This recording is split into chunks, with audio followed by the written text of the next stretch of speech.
Hey guys, back finally, playing some Feed the Beast, and I've been doing a little bit of work as usual on my cave, and I've added this room here where I'm going to set up, hopefully in this episode, a smelting facility. And nope, this is not a smelting facility. This is actually a blutricity power plant.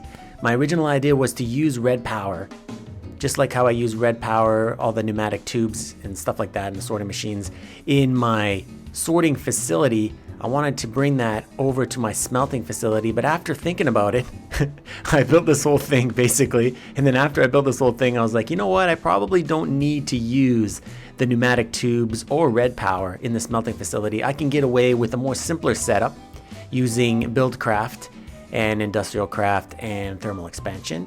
And use the buildcraft pipes instead of the sorting machines and the pneumatic tubes. But anyways, I didn't want to break this apart. I wanted to keep it just in case I do choose to use this or make some improvements later on in the smelting facility. Maybe I can use this blutricity, in that system, or maybe for another system. Who knows? But anyways, I decided to leave it here because it kind of looks cool as well. So where I'm going to set up the smelting facility is down here underneath that room, where I've duplicated the room, I guess the size I should say. Of course, it needs a lot of work. It needs to be cleaned up, and yeah, it just needs to be cleaned up. And I need to fit my smelting system in here, and also some more power plants, because I'm going to need some EU for the industrial craft, and I'm also going to need some MJ for the thermal expansion and whatever other machines I use that happen to use MJ.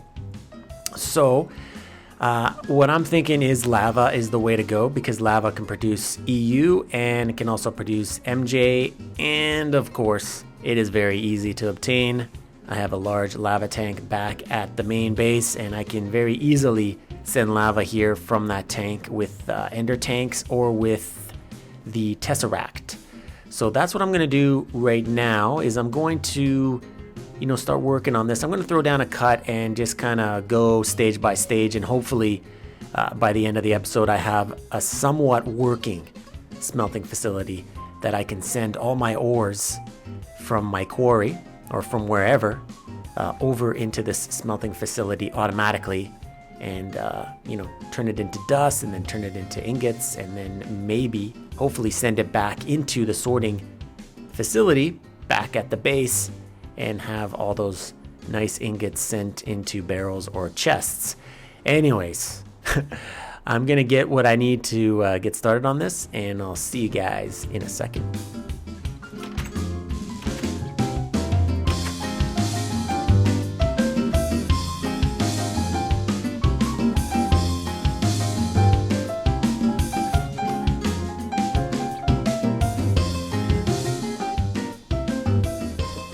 Back. I've done a little bit of work downstairs in the smelting facility, and I'll show you guys that in a second, but I did forget to mention how these work, these thermal piles here. This is blutricity. It's to generate blutricity, even though I'm not using it in my smelting facility. At least I don't plan to right now anyways. This is how I got it going. There's multiple ways of setting it up, but right now what I have these things right here, which are called the thermal piles. And that is placed on top of a block of lava, and then I surround it with water, and then I hook it up with blue alloy wiring. So you're gonna have to get creative here, put a block like this, go over the top. Then I have all of these connected together, going into a battery box, which is storing the blutricity, and that is pretty much how you have it going. So yeah, a block of lava underneath, place this thing on top, then water around it, and the blue alloy wire hooked up to the battery box. I got 6 of these going, and that's probably more than enough power to power a bunch of sorting machines and whatever other red power machines need blutricity. But yeah, I thought I'd mention how that works if you didn't know. But anyways, let's check out what I got going down here, which isn't much. I've just done the power plant. And I know it looks totally chaotic. I decided to go a little different than the clean OCD style that I usually go with. Everything hidden underground and everything clean and compact as possible. Obviously, this is not compact at all. It's very contemporary looking and just chaotic. but hopefully it works. What I have going here for my power is, this is my MJ part right here. I got 4 magmatic engines. These produce, I believe, 4 MJ per tick, so that is what, 16 MJ per tick? So that should be more than enough to power whatever thermal expansion machines that I do use in this smelting facility. And then I got 3 thermal generators, which is total overkill for what I think it's overkill anyways for what I'm going to be using it for, but I wanted to go with 3 just to, you know, I don't know. I thought 3 looked better than just 1, so I ended up going with 3. And those are all hooked up via, you know, glass fiber cable into this MFE here, which is empty of power. And of course, the MJ side of it, the magmatic engines are hooked up to one of those redstone energy cells from thermal expansion. So those are how I'm going to store the power, and you know, this is the power plant, and hopefully it works. So let's try to turn it on right now. I think the only thing I'm going to need to do is adjust the liquid tesseract here, hook it up to, actually let's turn it to receive only.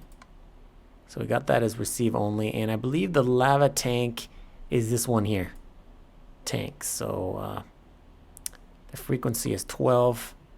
So lava should be coming down the liquid ducts right now, and it is. And it appears that the magmatic engines are working, but I do not have this one hooked up right here, so I'm gonna have to fix that. Where should I go from? Should I come from here? Or should I come from, I should just go from here, see if that works. Nope, that didn't work. Oh, I gotta actually connect it now. Just right mouse click, okay, there we go. So are all of these working? All of them are working. So that's good. Let's see if it is actually in fact storing energy in this redstone energy cell. And it is. Slowly, but it is. So that's good. And now to test out these things. Are these things producing energy going into the MFE? And it is storing energy. So there you go. That's going to be the power plant for the smelting facility. So right now, I got to build the actual smelting facility. I'm going to use pulverizers and induction furnace, I think, are the 2, you know, machines that I'm going to use to do the bulk of the process here. So what I'll do is I'll figure out how I want this set up roughly, and I'll see you guys in a second.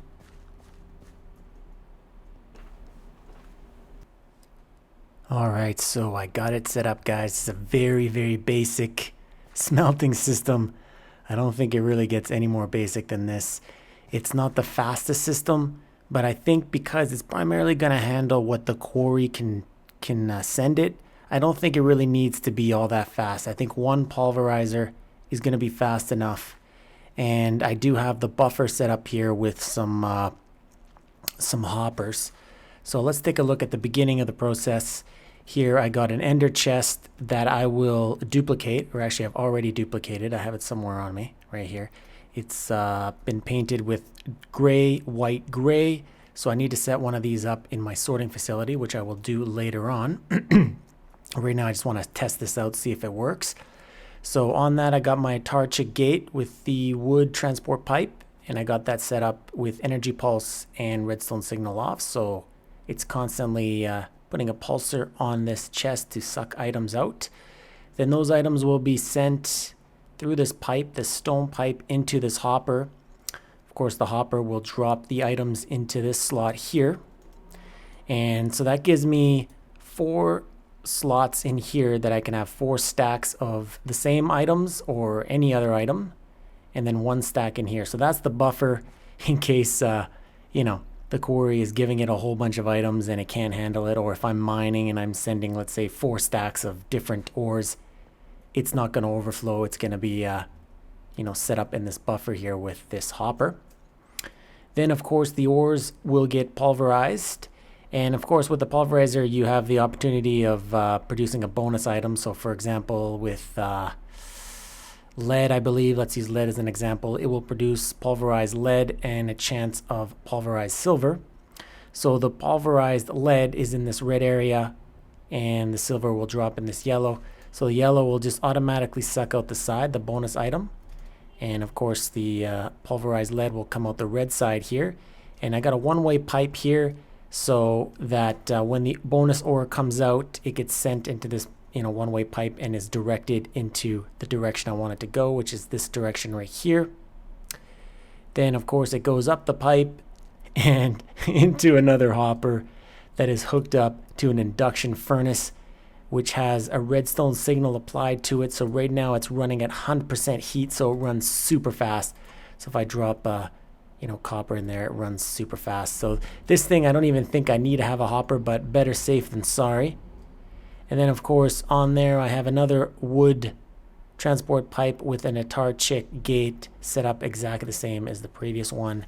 And of course those get sent into my main ender chest right here, the white one, which is hooked up at the beginning of my sorting facility. So things from the sorting facility will be sent here, processed, and then sent back to the sorting facility to be sorted as a processed item. Now the only items for now, I might change this and I might modify this. I may add more pulverizers. I may add a macerator to this. But for now, the only items that I'm going to be sending over to this are these 6 ores. So every time my quarry picks up, or if I mine, I find copper, lead, silver, tin, gold, or iron, I can send it through my ender pouch if I'm mining, or my quarry will automatically send it to an ender chest, and that will, automatically direct it here. So yeah, that's pretty much it. Of course, I got to jazz it up in here. I'm going to clean it up. I just wanted to keep it nice and raw just so you guys can see how I got all the cables hooked up. I got everything hidden under the floor in terms of the cabling, the powering of these machines. Everything else will be exposed. So what I'm going to do right now is actually before I go, I'm actually going to test this out to see if it works. So let's drop in all of these and see how the system can handle it. Obviously, I'm not going to do all 6. I'm just going to do 5 because there's only 5 slots in the pulverizer. So let's start off here. 1, 2, 3, 4, 5, and we'll let the system go. And it's pretty slow. I could put some gold pipes on this, but I would have to apply redstone signal to those, so it would make it a little more bulky. So I'm just going to keep it like this. Like I said, I don't think this thing needs to run all that fast. And let's see how this thing handles. So right now it is processing the iron at a decent speed. Obviously, if I had a macerator, the advanced macerator, it would process it a lot faster, but then I wouldn't get that bonus ore, which comes with patience. I mean, already there's one right there. I believe it's a zinc or nickel from iron. So things seem to be working pretty good. And now everything's being sent to the smelting part of the system here with the induction furnace. And there we go. So there you have it. I mean, this thing runs so fast. So yeah, it seems to be working pretty good. So now the next step for me is just to clean this up, make it look, nice. I don't want dirt, gravel. I want some sort of, just kind of make it, clean it up in here, make it look cool. And then I'll head over to the sorting facility and set up what I need to set up over there. So I'll see you guys in a second.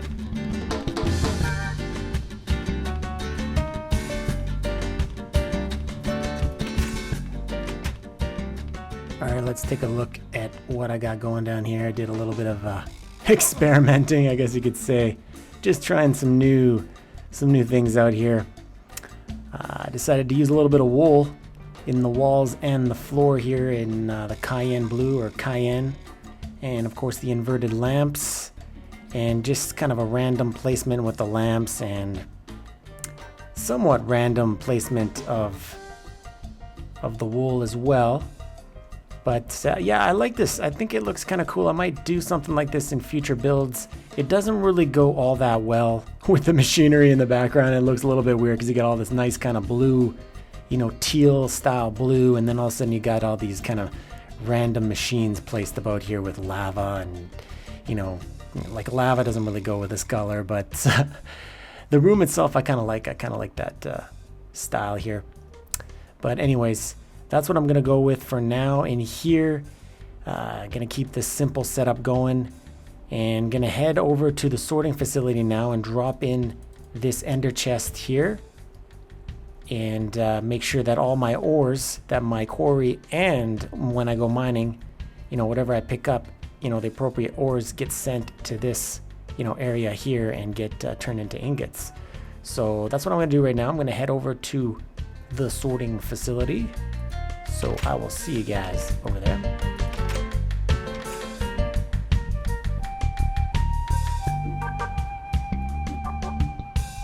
Alrighty, so back here at the sorting facility, where I'm gonna need to pick one of these chests here. I think I'm gonna do the white painted tube here. So remove this diamond chest and drop in my ender chests for the smelting facility.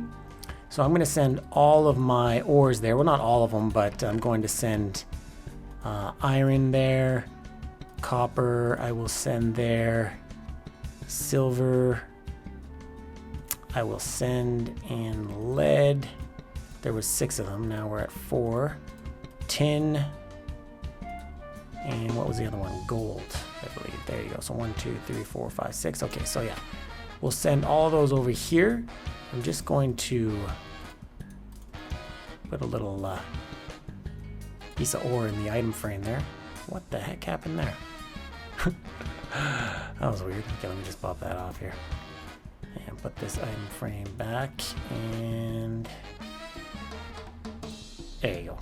All right, so this chest over here is just gonna handle all the other ores, you know, bauxite, aluminum, monazite.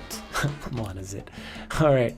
Okay, so let's make the adjustments. I don't know why I found that funny. Let's make the adjustments down in the sorting facility here. I need to find the one that has all the ores in it. That's the green one. Okay, so we want to put in the white side, or white painted area here. So we'll choose this one right here. We'll drop 1 tin there, drop a silver, drop a lead. We're actually gonna need to make 2 of those.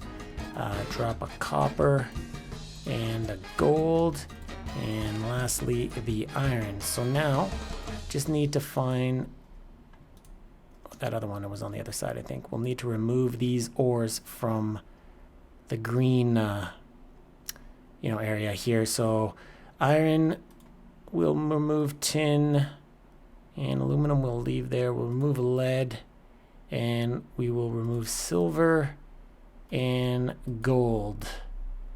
So that means we can probably move all of this over here, and we can X this so it's not in use.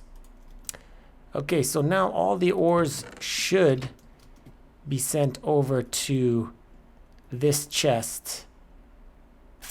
Let's give it a shot right now. Let's use my ender pouch. Let's send some silver, send some lead, some iron, and some gold. Check this out, make sure it all goes to the right chest here. Seems to be working.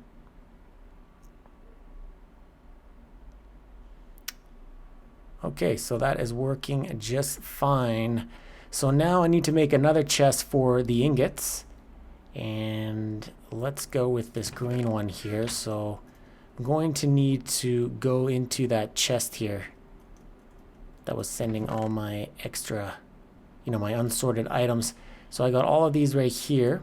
All these ingots need to be set up in my sorting machines to go into one of these chests. And of course I'm gonna have to set up an overflow down here of barrels for each one of these ores as well. So actually we could do that right now. Actually, let's grab 6. We got 55, but we need 6 barrels here. So 1, 2, 3, 4, 5, 6, and put this back. I'm gonna need to grab some of these wooden plank covers just to separate the bottom here, because we don't want this connecting to the bottom. So we drop in these planks, and of course I've screwed up twice now. Let's see if I can pop that off without breaking anything. You gotta be you know, you gotta take your time that work? Oh, that didn't work. Okay. All right, I gotta hold the shift, I think. There we go. Oh man, I am just, wow, look at me. This is brutal. Why is this happening? Why is this happening? Okay. Let's try this one more time, and if I screw up here, I'm just gonna throw a cut down. Okay, guys, give me a second. I'll do this. I'll be right back. Okay, so I managed to get this to work here. I got the wooden plank covers underneath to keep the bottom tube from entering into these barrels. So it's actually 7 ores or 7 ingots because the iron actually produces nickel. So we need to have a barrel for nickel as well. So let's start this off. I'll go with copper and then tin, then iron. I don't know why I'm going in this order, but I don't have the iron on here, do I? Oh yeah, I do right there. So iron here, and then maybe silver. And was that silver? I didn't even check. I don't think that was silver. That was, there we go, silver. We'll put gold in the next one, and then I'll put the lead and the nickel. So lead and nickel. So hopefully that works out, and I'll actually have to do the same thing upstairs in the sorting machine. So I'll need to go grab some ingots here. I don't want to use these ones because I don't want them to pop out. So I will go grab some ingots upstairs here real quick, come back and set up the sorting machines.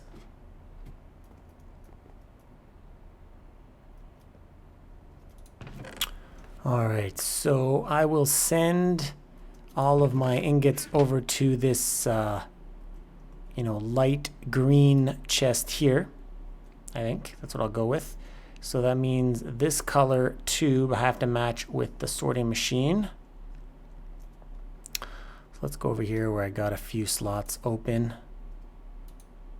Actually, let's do it in here. Okay, so it was the green one, this green, I guess lime green. And we'll drop silver in there, nickel, iron, gold, copper, lead, and tin. All right, cool. There you have it. So now everything should be set up correctly, and we can run a test here real quick. Let's grab some ores here. I'll grab some copper, some tin. What else is in here? Oh, it looks like I'm running out of silver. Is there lead in here? There's a bit of lead. I guess I have a bunch of stuff on me right now. Okay, so let's send that through the sorting facility, and I'll actually go downstairs. It's going to take a while, so I'll probably have to throw down a cut, but I guess we can just do it from up here then for now. I'll grab my ender pouch here, and I'll send some copper, maybe some gold. I should have probably sent it in little increments like this. That way it's kind of spread out a little bit. Bit of iron. Okay, so that will go over to the smelting facility, get smelted, and hopefully not too long we'll start coming down. Actually, it's not even going to go down here. It's going to start coming back. Sorry guys, it's going to come back and it's going to go up this green green painted tube here. So I'll throw down a cut and I'll come back when that's when it works. All right, everything seems to be working perfectly. I had one minor issue that I fixed. The copper ore was still going into this chest. It was only because I forgot to remove it from the green slots inside of the sorting machines, and make sure I adjust it so that they actually go down into this white slot and get sent to the smelting facility. But yeah, everything is working perfectly. As you can see, there is quite a few ingots in here. So now the next test is to run a quarry and see if this can handle the real world. I think it should be fine. I think, like I said earlier, that pulverizer should be fast enough to handle a quarry, even a super fast quarry. I don't think I'm going to run into enough ores to jam up that machine. But yeah, anyways, I think I'm going to call it an episode right here, guys. And as always, thanks for watching, and I'll see you in the next episode. Later.